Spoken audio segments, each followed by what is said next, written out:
আসসালামু আলাইকুম। Hi guys, আমরা মঙ্গলকোট বাজারে জামাতের মিছিল দেখতেছি। আমরা মিছিলটা সরাসরি দেখতেছি। তাই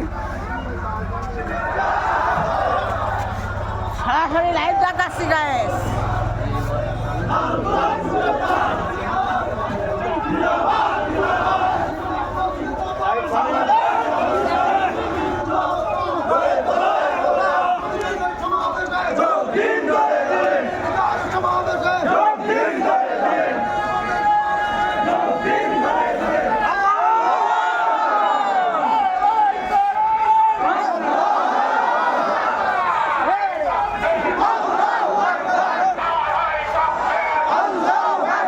বিশাল বড় মিছিল।